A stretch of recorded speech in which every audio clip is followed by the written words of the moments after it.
On the 16th of February 1974, in Fort Worth, Texas, after attending a high school dance, 17-year-old Carla Walker was abducted. The predator came out of the darkness and he said, "You're going with me, aren't you, sweetie?" It was the last time Carla would be seen alive.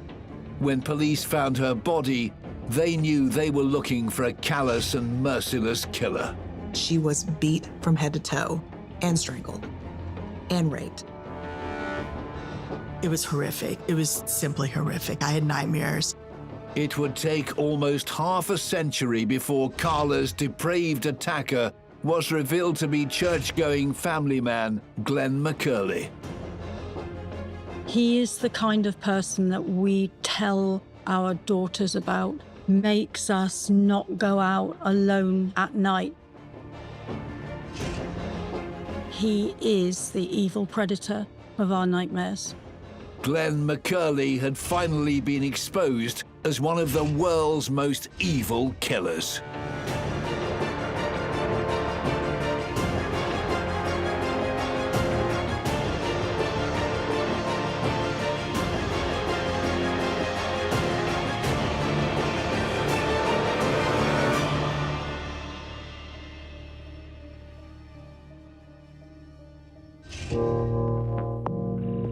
It was a murder that went undetected for nearly 50 years. When 17-year-old schoolgirl Carla Walker was murdered in Fort Worth, Texas in February 1974, nobody knew the identity of her killer until, decades later, cutting-edge DNA testing finally led investigators to 77-year-old Glenn McCurley. All of a sudden, we had, after 47 years, we had finally solved it. The brutal killer who'd escaped justice for so long had no place left to hide. Well, if y'all knew all that, why didn't you come get me back then or something? Because they didn't know, but we do. Carla's grieving family would learn that her murderer had been living in their midst all along. Of course, everybody immediately gets on their computers and does research on this guy. They discover he's a guy who lived blocks from Carla. Everybody on his street thought he was a great guy, but when he's looking at you, he's not looking at you as a friend. He's looking at you as a real possibility to come see you one night when you're asleep or by yourself. On the surface, Glenn McCurley was a church-going family man. But beneath the mask, he was a calculating predator. This killer's story begins in 1943. Glenn Samuel McCurley was born on January the 5th in Holmes County, Florida. His childhood was spent in West Texas.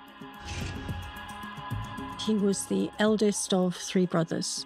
When he was a teenager, he was sent away from his family to the Westview Boys' Home in southwest Oklahoma. In 1961, weeks after McCurley's 18th birthday, he found himself on the wrong side of the law.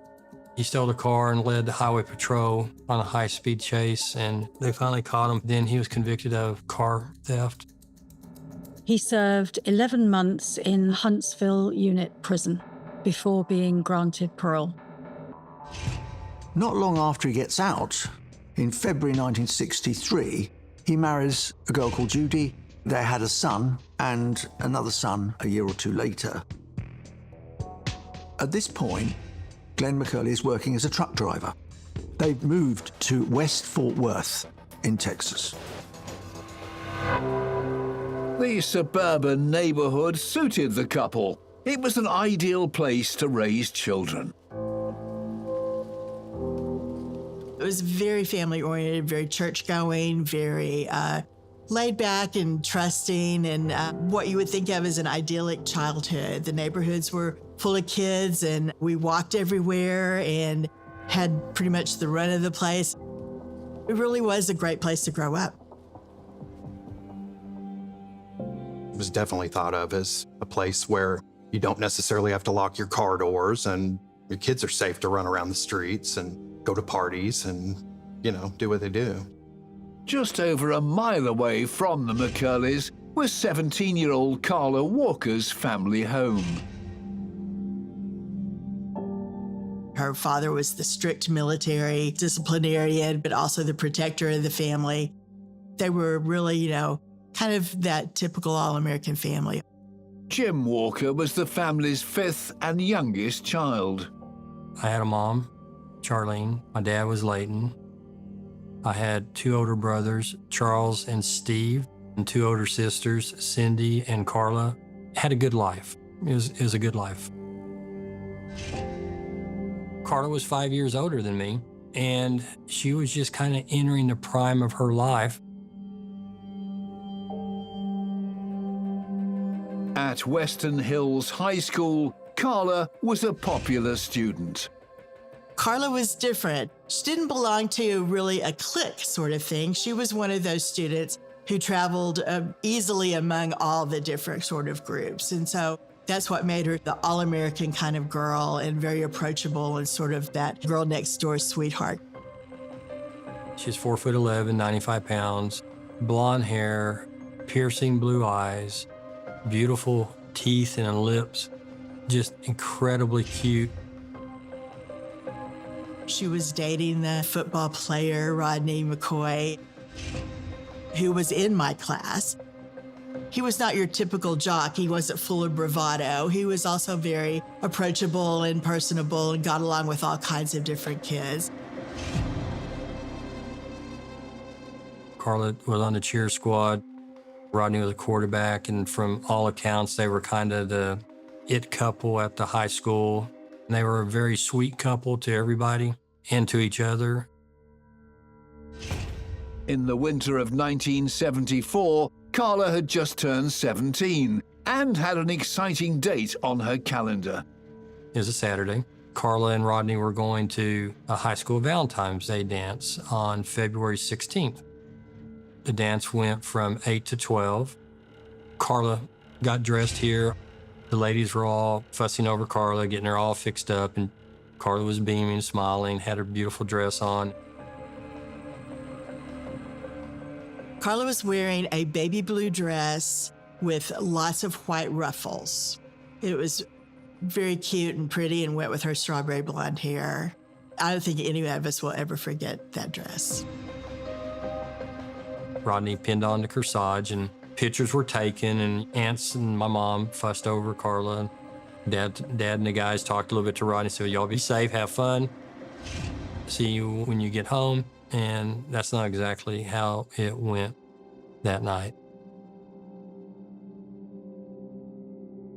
But I went to the Valentine's dance that year because I was yearbook editor. And I do remember seeing Carla and Rodney and just, saying hi to them. It was kind of a typical high school dance, After that, they rode around with some friends, kind of going by the usual haunts, the hangouts. There were two fast food restaurants right there on farther on Camp Bowie, Highway 183. It was Mr. Quick's Hamburgers in one part, and they shared a parking lot with the Taco Bell. And so that's kind of where the high school students would congregate. They drove through the parking lot, got out, would talk with everybody. But unfortunately, the bathrooms had been shut down. They weren't working, so Carla needed to use the restroom, and Rodney drove her a block and a half south of Camp Bowie to an all-night bowling alley. The couple visited the bowling alley twice during the evening. On the second occasion, just after midnight, they decided to remain in the parking lot. It was a decision that would change their lives forever. They began making out in the car and kind of leaning up against the passenger side door as they were, using her purse as her pillow, I believe, and the door jerks open. Carla started to fall, and Rodney grabbed her back of her head and started to pull her back in, but when he reached down to grab her, he started seeing stars. He didn't know what was happening. And he attacks him viciously, and he's very dazed, and the man hits him again. He was just stunned, had no idea what was going on. Rodney said he saw a hand come in and grab Carla and say to Carla, "You're going with me, aren't you, sweetie?" And Carla was pulled out of the car. Rodney's suffering head injuries, bleeding all over the place, in his eyes, pretty bad. So Carla tells the man, "I'll go with you, stop hitting him." Rodney had been beaten with a handgun. When the beating stopped, his attacker spoke directly to him. He was in the darkness looking in, and all Rodney could see was the pistol coming into his face. And Rodney says, the guy points it right at my forehead and says, "I'm going to kill you." The guy pulled the trigger and it just clicked. The evening, which had started like a fairy tale, had turned into a horror story, and the nightmare had only just begun.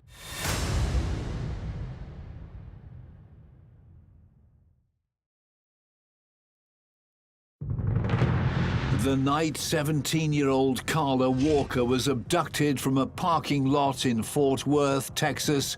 Her family was expecting her and her boyfriend to return home from a school dance. We waited for Carla and Rodney to come back to hear, about all the fun details of the dance.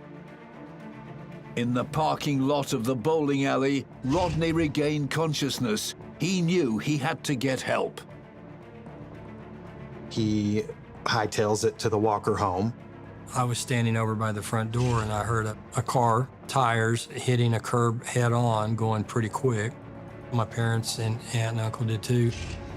He's pretty frantic, saying they got her. Mr. Walker, they got her.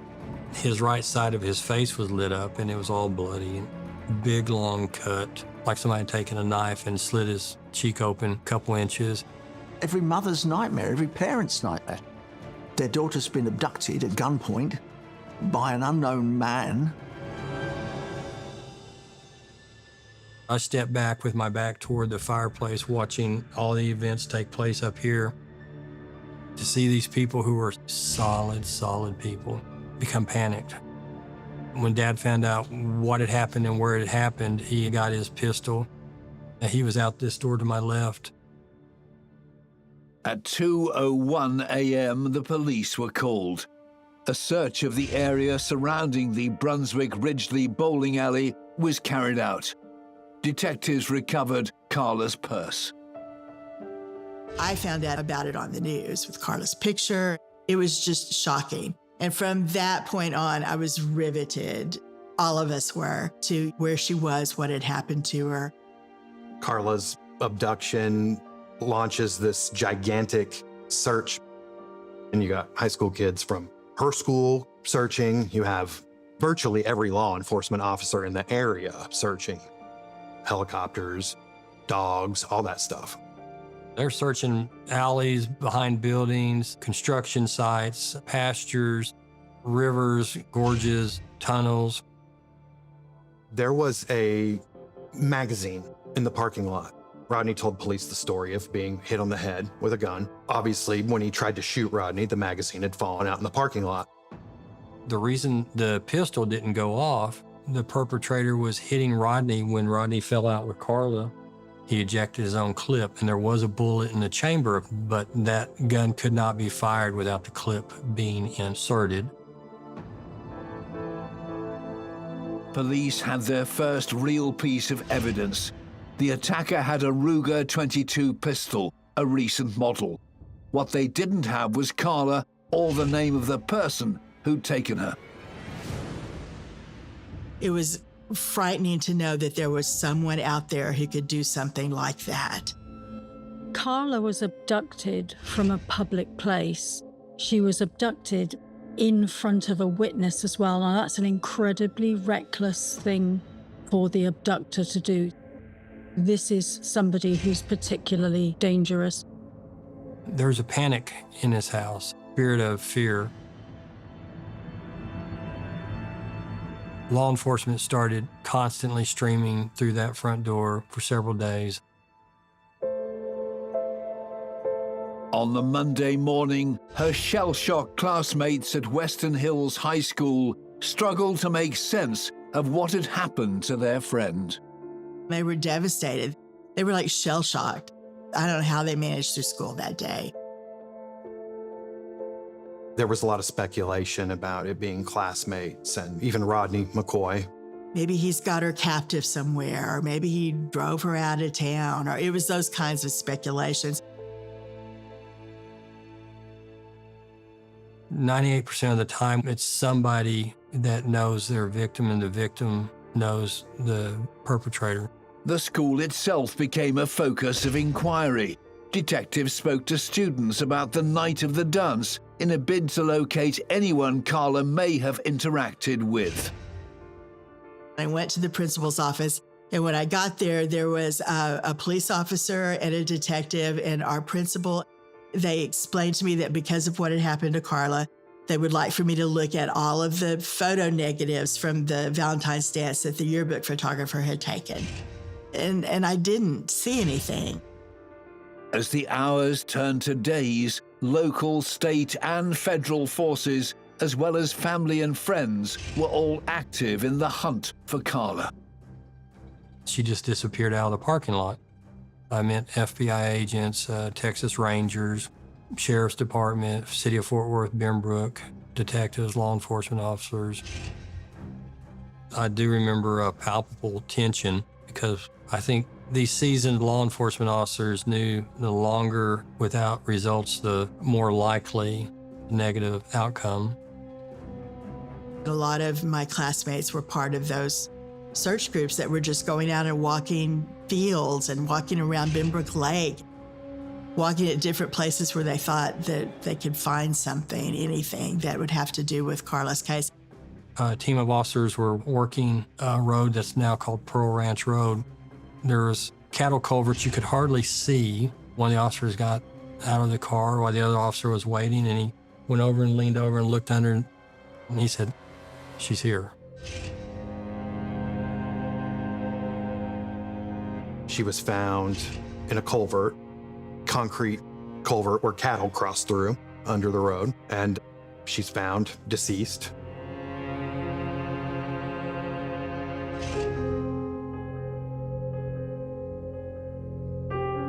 At 6:35 p.m. on the 20th of February, 3 days after she was taken, Carla's body was found 5 miles southwest of the Ridgely bowling alley.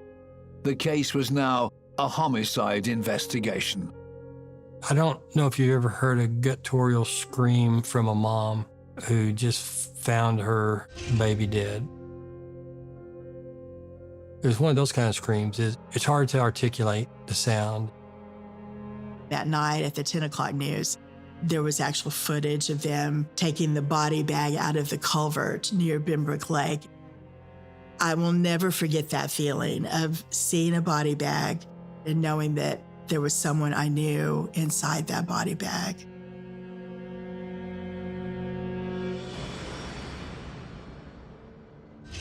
That same evening, at the All Saints Hospital morgue, Carla's body was autopsied. It revealed multiple injuries, evidence of sexual assault, and strangulation. They found traces of morphine. Yeah, the medical examiner did say that she had been kept alive and hadn't been dead that long, but she didn't die there in the culvert. She had died before. During that time, she was probably going through the most horrendous experience, and the person who abducted her was clearly enjoying hurting her, making her frightened, dominating her, or he would have killed her straight away. I know the parents were freaked out and beginning to keep their kids in at weekend nights. From that day forward, we locked our car doors. To this day, when I get in the car, the door gets locked. On February the 22nd, just 2 days after the discovery of her body, Carla's funeral was held at the Western Hills Church of Christ. It was attended by more than 1,200 mourners. 1,000+ people were there. The procession line going from the church, which was law enforcement, had it all wired up and was recording, taking pictures of everybody, thinking that perhaps the suspect would be there. There's always the possibility that in a crime like this, that maybe the killer will turn up at the funeral or will be standing around on the edges or will be watching, and the police will always want to be mindful of that. They had us all file by the open casket, and that is probably one of the most traumatizing things I remember from that, especially at that age. The poor girl had been beaten and strangled, and it was simply horrific. I had nightmares. The funeral yielded nothing on Carla's killer. The best lead investigators had was eyewitness Rodney McCoy. Carla's boyfriend, Rodney, would be a prime suspect. When a woman dies, the first suspect will always be the intimate partner, the boyfriend. Rodney McCoy was interviewed, but the problem the authorities had was that because of his head injuries, he couldn't remember very clearly what had happened to him on that fateful night, on the 16th of February, 1974. They sent him to a hypnotherapist to see if they could dislodge his memories. I want you to tell me what you see. I look up and a gun on my face. First thing I noticed is his short hair, like kind of a skinny nose, some kind of green sleeveless jacket, a cowboy hat. He fell off. What color is the cowboy hat? Oh, it's real light. He said the guy was dressed like a cowboy. I do remember him saying he had a vest of some sort. Basing their investigation on the magazine cartridge left at the scene, the Bureau of Alcohol, Tobacco and Firearms were enlisted to find Fort Worth registered owners of Ruger pistols. With no gun database, it was a mammoth task, taking hundreds of man-hours. So they began a check of all the Ruger pistols, which that magazine belonged to, in the area. Authorities come back with around 30 names. The police take their time and interview each one of the 30 people who owned a Ruger 22. One of the people they interview is Glenn McCurley Jr., the truck driver. As with the other Ruger 22 owners, McCurley was brought in for questioning. He said that his gun was stolen. He said, I was fishing and I always took this gun for safety, had it wrapped up in a towel under the front seat of my truck, and I could hear a truck spinning off and taking off. And so I went up there to check my truck, and lo and behold, my gun was gone. And he said that happened like before Carla was abducted. Police didn't have anything else on this guy. They gave him a polygraph test, and from what I understand, he passed. Very, very little evidence. We're in the days before DNA. There's no CCTV, there's no number plate recognition. It just goes cold. Despite the efforts of investigators, all leads had been exhausted. For over 4 decades, the stranger who abducted, raped, and murdered Carla Walker remained a free man. Until invisible evidence left behind at the crime scene finally led detectives to the killer's door.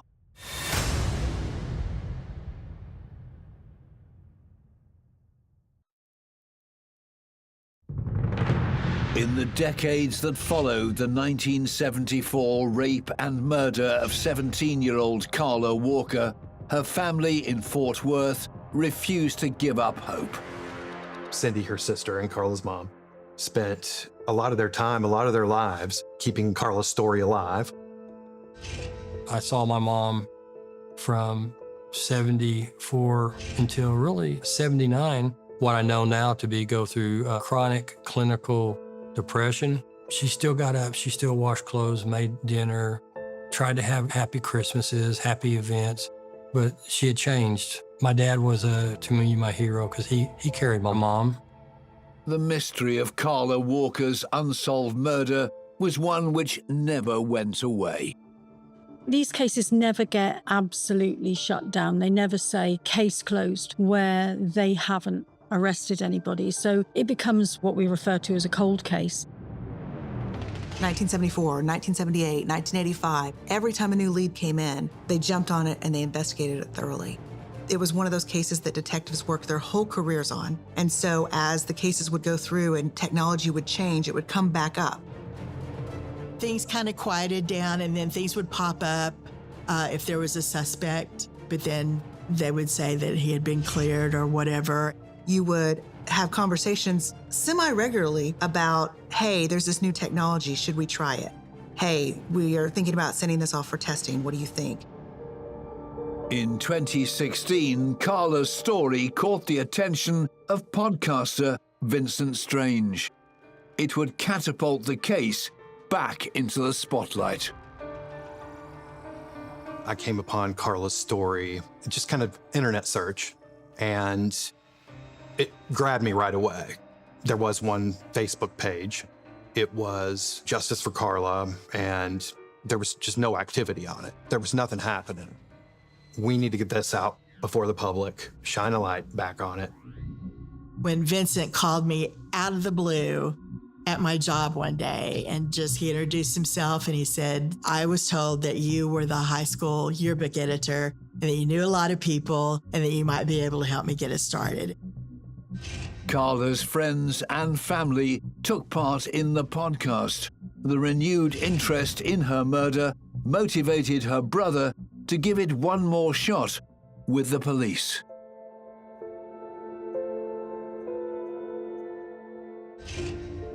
Jim, who was only 12 when the killing took place, never forgot and kept in touch with the detectives throughout the ensuing years, badgering them to look into what might have happened, keeping on at them. Fort Worth PD had reopened the case at Jim Walker's urging. He literally called up the cold case department and said, all right, I hear there's a new detective and I need y'all to start looking at it again. Leah Wagner, cold case detective, received a call from Jim that was stern and pretty to the point. You've worked hard. Problem is, whoever killed my sister is either dead, dying, or getting extremely old right now. I think we need a new set of eyes on Carla's case because we're running out of daylight. And I would like to find this person, why he's got a pulse. The paperwork on the case was extensive, over 6,000 pages of information. There were 2 banker boxes filled with handwritten notes of leads and investigation tips and investigations the police had begun on their own. They truly left no stone unturned. They were re-interviewing everyone. I know a lot of that focus was on Rodney still. I went to interview, you know. One time, I think they picked me up at one of my baseball games. Every time a new investigator would pick up the case and they would write out their who I want to talk to list, Rodney was always number 1 on the list. I think the ultimate list maybe had 38 people on it of let's re-interview these people. The team were hopeful that DNA testing could help the investigation. The science did not exist in 1974, but perhaps now could help name the rapist and murderer. And so we went to go pull the evidence to see what we had. And when I tell you, it is like an angel spoke to the crime scene officers in 1974. They did everything right. They preserved it in ways they didn't even know were going to be so important. DNA tests are expensive, there's no question of that. And to carry out the DNA test that was necessary on Carla's clothing would have cost $20,000. Vincent Strange's podcast about Carla's murder had gained a lot of exposure. One listener, a TV presenter, offered to put up the money to fund the DNA testing. In 2019, an unexpected call came in to the police department. They got a call from NBC Universal saying, we want to do a case in your cold case division. The detectives were literally working on Carla Walker's case at the time. And so they paid for some testing. Whatever our DNA was going to come from, it was going to come from Carla's clothes. There was so much of Rodney's blood on her dress from his head injury. Finding DNA on the dress that was not Carla's and was not Rodney's was hard to do. There was definitely a male sample that didn't belong to Rodney, that was semen, was on Carla's bra strap. And so in 2020, they say, here we go. And we waited. We get the call that says there were no matches. And it was so disheartening. Not one single hit is found, not one. Well, we're back at square one, except we aren't. Another DNA test is conducted. by a different company. We had so little DNA left to test. We had 4 nanograms, which is nothing. It's nothing. And we knew this was it. We had 1 shot to test it. They were able to take these, like maybe 2 cells. Starting in June of 2020, they started working Carla's case. When you get forensic genetic genealogy results, they don't tell you who a person is. You're going to have a list of someone who is in the database for having given their DNA to a commercial database. And what you get is, hey, we know this person here is a 2nd degree, a 3rd degrees away relative. On Independence Day weekend of 2020, the DNA tests finally revealed a familial match. We've got a family named McCurley we think you should look into. There were 3 boys. They lived kind of in the Denton area. And before he can even finish talking, Detective Bennett, who knew the file backwards and forwards, which is an impossibility given the size of the file, but he did, he hops up and says, I know Glenn McCurley. He's on our list. And I think he had 84 suspects on that list. I think McCurley was 18th on that list. The DNA analysis linked semen found on Carla's bra strap to the McCurley family. Next, they set out to demonstrate that it belonged to the man they interviewed in 1974 about the Ruger 22 pistol. The now 77-year-old Glenn McCurley.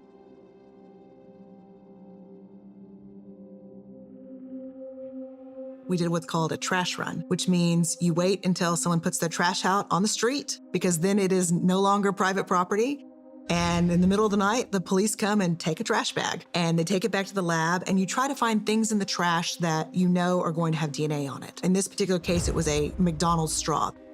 Law enforcement did all their due diligence, redoing a DNA profile to make sure the profile that came out of the trash grab was the same profile discovered on the inside of Carla's bra strap, which was a semen. To make sure the DNA evidence would be admissible in court, detectives needed to obtain an official DNA sample from Glenn McCurley. Police went to his home to speak to him again. In order for us to eliminate you, the quickest way to do that is to get your DNA. Is that something that you would be okay with?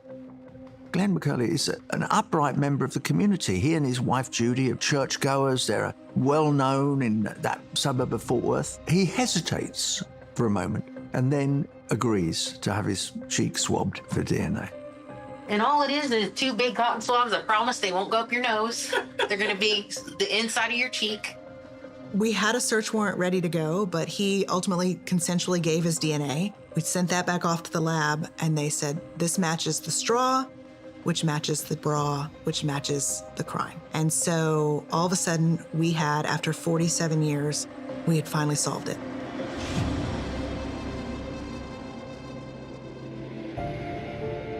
Glenn Samuel McCurley. It was the guy who killed my sister. At a press conference in Fort Worth, it was announced, his name was announced. It was a shock to everyone because this was a guy who lived blocks from Carla. He had sons that went to Western Hills. His wife, Judy, worked in the nursery at one of the churches that a lot of people went to. His family was known in the area. Since 1974 until the day he was arrested, he drove up and down Williams Road almost every day. Drove by the house. He knew exactly where we lived. I'm pretty sure he came by here when we had garage sales. He is a man who is able to commit this heinous crime and live amongst us like he's a normal person. There's nothing more terrifying than that. After so many years of torment, Carla Walker's loved ones were within touching distance of the truth about her brutal rape and murder in February 1974. But Glenn McCurley wasn't going down without a fight. And at his upcoming trial, he was going to plead not guilty.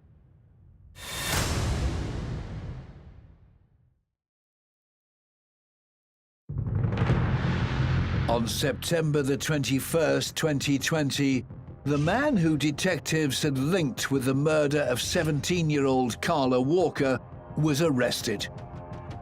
Glenn McCurley was taken to the police station to be interviewed about that fateful night of February the 16th, 1974.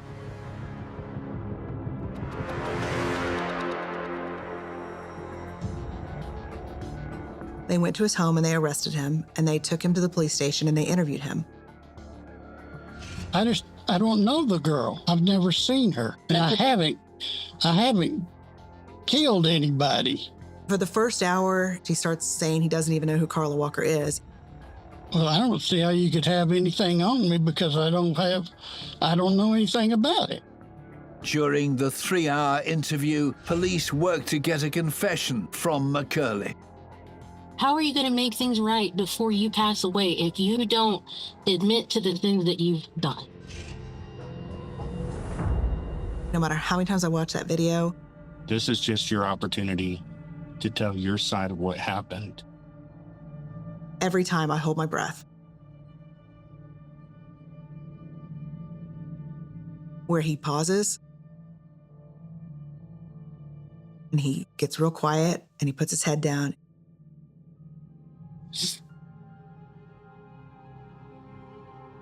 I did do it, I guess.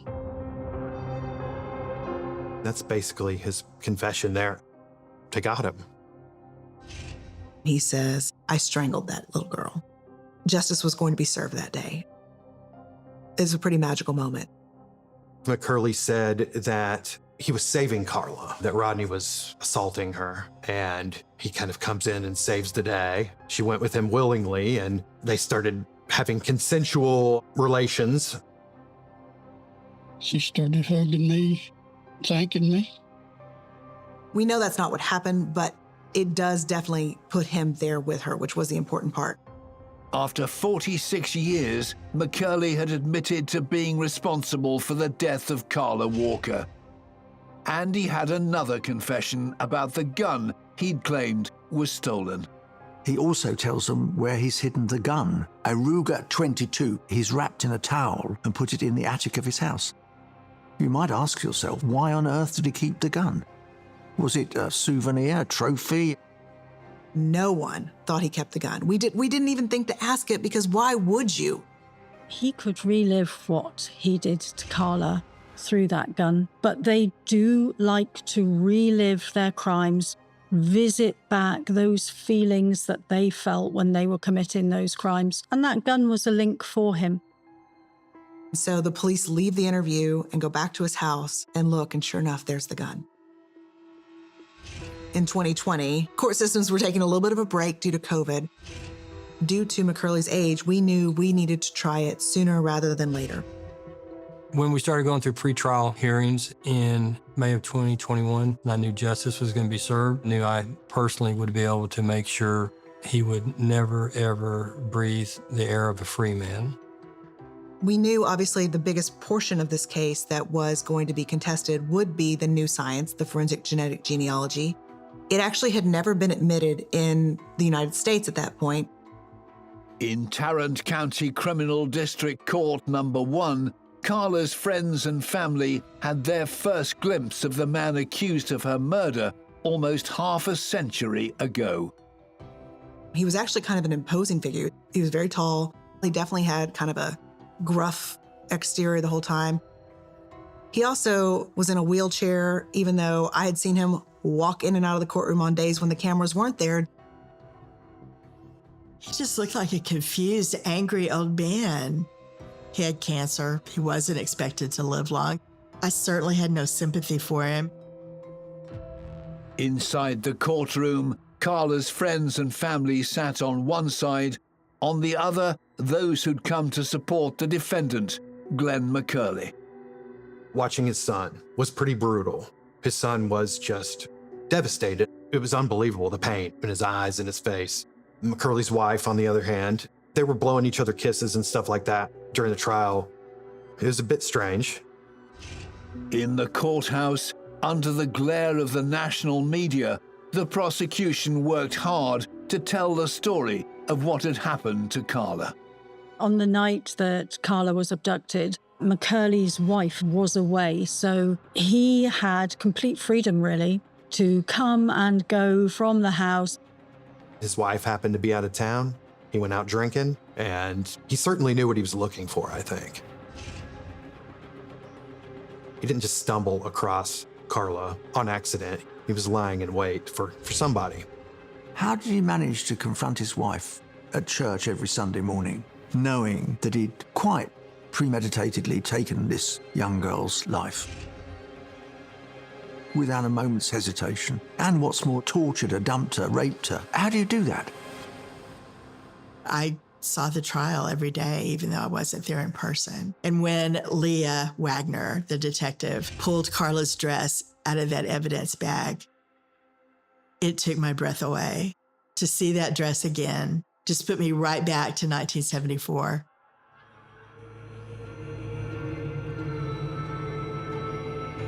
This wasn't a minimal crime by any stretch of the imagination. She was beat from head to toe and strangled and raped.